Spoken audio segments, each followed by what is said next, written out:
Hello, collective. Love reading tayo. Collective to, wala tayong specific zodiac sign. Ang importante yung pinaka-reading. Kung makarelate ka, makaresonate ka, maaaring ang reading na ito ay para sa'yo. Pero kung hindi, okay lang yan. May mga next readings pa naman tayo. By the way, ako pala si Madam P. Meron tayong Facebook page, Madam P. Diyan ka pa mag-inquire ng personal reading. Ang tabayanan mo doon, magbibigay ako ng discount. Doon ko ipopost. Okay. Let's start. What do we have here for the sign of collectives? Five of Hearts. Three of Hearts. Okay. So, nakikita natin currently nalulungkot ka pagdating sa nakaraan. May ba sa inyo gustong bumalik or magkaroon ng pagbabalikan sa inyo, reconciliation sa inyo, Nine of Diamonds? Pwede kasing siya nakakatulong para maging successful ka pa. Like with the Jack of Clover.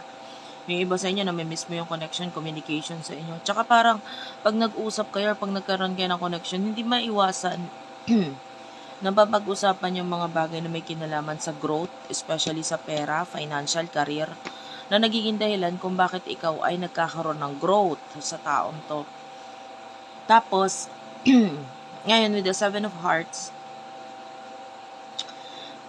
you're fantasizing about that person, iniisip mo siya, fina-fantasize mo, may mga times nagde-daydream ka, may mga times natutulala ka, siya yung nasa isip mo, o yung iba sa inyo napapanaginipan pa, literal, sa panaginip, pwedeng naiisipan mo or naaalala mo tong taong to, and then, ito pa yung nakakapagpadagdag sa kung ano man yung nararamdaman mong kalungkutan para sa kanya. By the way, may ubo ako guys, kaya pagpasensyahan mo na kung bigla akong makaubo or what, ko pigilan. Makatila-lamunan ko. So, person nakakonect mo, sino to? Kunin natin yung main energy niya.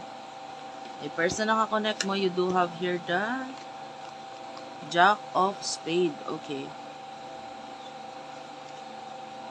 Two of Hearts. Some of you, pwedeng may child or children na involved dito. I don't know if your person is literal na mas bata sa'yo or ano siya, mas mukha siyang bata. May batang energy eh. Ang pwedeng yung itsura niya is hindi mo mahalata sa edad niya kasi medyo mukha siyang bata or the Two of Hearts is here. Queen of Diamonds, Ace of Hearts. Mahal ka nito taon to. Ten of Hearts, Ace of Hearts. I can see love here. Queen of Diamonds, yeah. Pwedeng marami siyang masasabi or mapapatunayan sa buhay. Like, I don't know, it feels like yung person na to may mga kaya siyang mapatunayan kasi pwedeng naiangat niya yung sarili niya sa something, like pwedeng yung mga tao ang tingin sa kanya noon ay hindi maganda or mababa, and then nagawa niyang paangatin or ayusin ang pagtingin sa kanya ng mga tao ngayon. At tapos Six of Spade is here, so pwedeng yung person mo ay mahal ka niya pero nag-move on siya, parang gano'n. Nag-move on na siya. Clarify natin ano yung mga emotion ninyo sa isa't isa.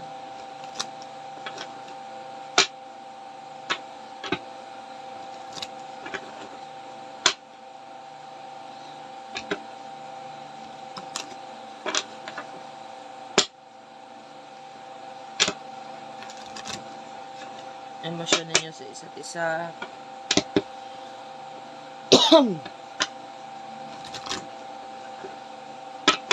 Sana mag-iwan ka ng comment dyan, kahit tuldok lang, malaking bagay yun sa akin.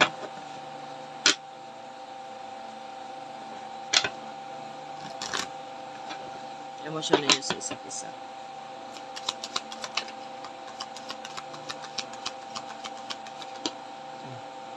The Ten of Spade, sobrang nakikita natin yung pain or nasaktan ka talaga dito eh. Ayan, Four of Spade, kasi wala kang magawa.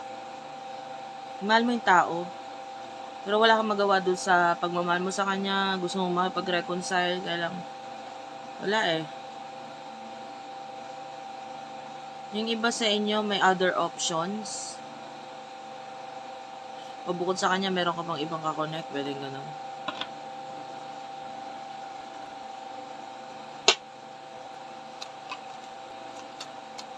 Emotion ng person na to for you.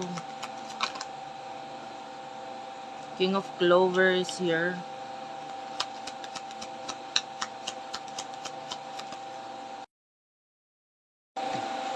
Okay, sorry about that. Anyway, nakakita tayo ng blockage dito. Naputol yung video kanina kasi something happened sa aking phone. So anyway, the Eight of Spades, King of Clover.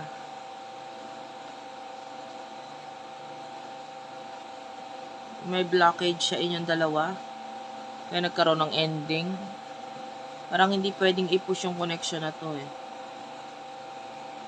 So ano emotion ng person na to para sa'yo?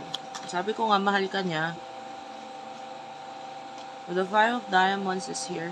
Kaya lang marami na nagbago or nabago sa connection ninyo. So, I don't feel like nawala yung love. Both of you is nandun yung love. Pero nangingibabaw sa'yo yung sakit or nasasaktan ka ngayon. Kasi gusto mo makipag-reconcile eh. Pero wala kang magawa dun. Eight of Clover, pwedeng may family na involved dito. So, what will happen in the near future?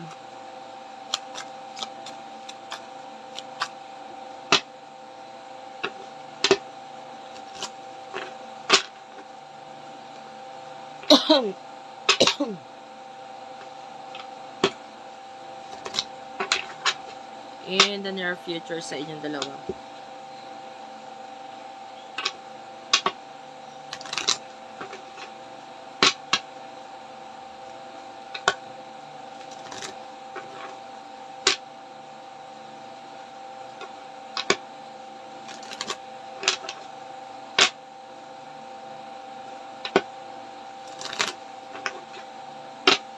In the near future sa inyong dalawa.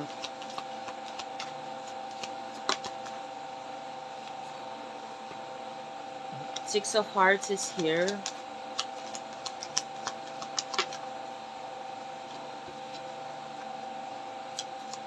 What's with the Six of Hearts? Seven of Diamonds, tsaka the Joker.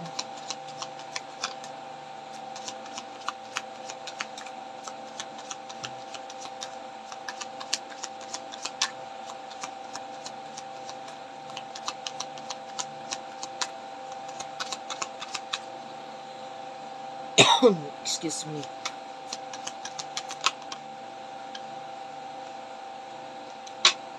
Meron tayong angel number 555 dito. Jack of Clover. And the Ace of Diamonds. Bottom of the deck, Queen of Hearts is here. Ten of Clover. Nakikita natin yung pagka-take mo ng risk in the near future regarding the past. Seven of Diamonds. I mean, hindi mo mapigilan ang sarili mo dito eh. Andun yung gustong-gusto mong ilabas yung hinanakit sa loobin or emosyon mo para sa taong to. Alin man dun. Maybe you want to reveal yung nararamdaman mo para sa kanya. Five of Clover, there's challenge. Diba? May challenge dito sa communication. What I can see new beginning para dito sa person na to. Andun yung pwede may makasisimulan siya. Especially pagdating sa kanyang career. So anyway, thank you for watching. I love you all guys.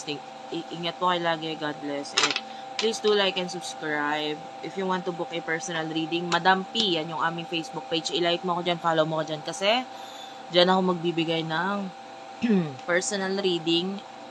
Diyan ako, pwede kang connect or kumontak sa akin. May mga admin ako na mag-a-assist sa'yo. At magbibigay ako ng discount. Diyan ko ipopost. So, antabayanan mo yon.